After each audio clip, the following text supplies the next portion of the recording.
Selamat pagi, saudara sekalian. Puji Tuhan, sekarang kita dalam Family Week, hubungannya dengan HUT GKNF yang ke-40. Dan saya ingin supaya kita menjadi umat yang sungguh-sungguh menang atas berbagai tipu daya si iblis. Karena itu izinkan saya meneruskan seri tantangan menghadapi pencobaan, seri yang ketiga. Diambil ayat dari Lukas pasal 4, ayat 9-12 berbunyi demikian. Kemudian iblis membawa Yesus ke Yerusalem dan menempatkan dia di bumbungan bait Allah. Lalu berkata kepadanya, "Jika engkau anak Allah, jatuhkanlah dirimu dan dari sini ke bawah. Sebab ada tertulis mengenai engkau, Ia akan memerintahkan malaikat-malaikatnya untuk melindungi engkau. Dan mereka akan menatang engkau di atas tangannya, supaya kakimu jangan teratuk pada batu." Yesus menjawabnya, katanya, "Ada tertulis, jangan engkau menyobai Tuhan Allahmu." Saudara sekalian, setelah 2 kali pencobaan iblis kepada Yesus gagal, kali ini Yesus diajak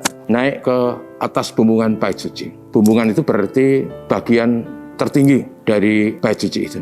Dan dalam pencobaan ini, iblis memerintahkan Tuhan Yesus untuk menjatuhkan dirinya ke bawah dengan mengutip dan mempresentasikan sabda Tuhan. Nanti Tuhan akan mengutus malaikat-malaikatnya melindungi engkau supaya kakimu tidak teratuk pada batu. Apa yang iblis ingin sampaikan dalam pencobaan ini adalah dia ingin supaya Yesus kalah terhadap pencobaan yang namanya pencitraan. Sesuatu yang sensasional. Apalagi di situ banyak umat di bait Allah. Ada banyak orang di situ, bait Allah adalah pusat kota Yerusalem. Orang akan terkagum-kagum, akan tertarik dan mengikut Yesus. Sehingga apa yang sebenarnya disampaikan iblis itu sangat realistis. Saudara sekalian, tapi Tuhan Yesus tidak memerlukan pencitraan. Tuhan Yesus tahu mengikuti kehendak iblis berarti kalah. Nah, saudara, dalam hal ini kita semua sebenarnya juga dalam kehidupan kita sering menghadapi pencitraan yang menggoda kita.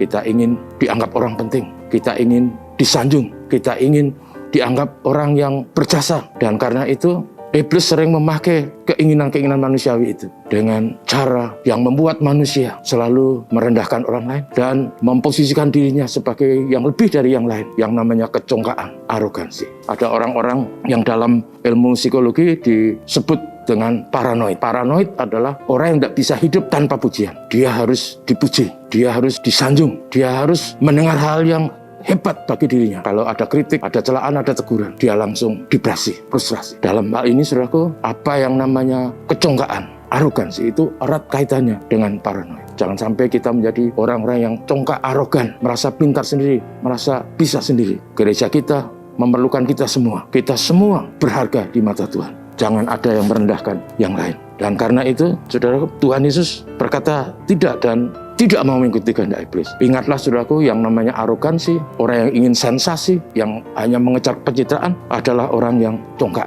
Dan firman Tuhan mengatakan, Allah membenci orang yang congkak, tetapi mengasihani orang yang rendah hati. Yakobus 4 ayat 6. Mari menjadi orang yang rendah hati dalam konteks bergereja. Kalau kita semua rendah hati, saling mengasihi, saling peduli, saling melayani, maka gereja kita indah. Selalu kita rindukan sebagai rumah kedua kita semua. Selamat pagi, mari kita berdoa. Terima kasih untuk renungan pagi ini, yang intinya supaya kami tidak menjadi orang yang congkak, orang yang mengejar sensasi, yang ingin dipuji, tapi menjadi orang yang rendah hati. Tolonglah kami, gereja kami yang berusia 40 tahun, kiranya dipenuhi oleh kami semua. Orang-orang yang cinta Tuhan, orang-orang yang rendah hati, sehingga kami semua bahu-membahu, saling mengasihi, saling melayani, saling berbagi. Dan gereja Tuhan menjadi gereja seperti yang Tuhan Yesus rencanakan.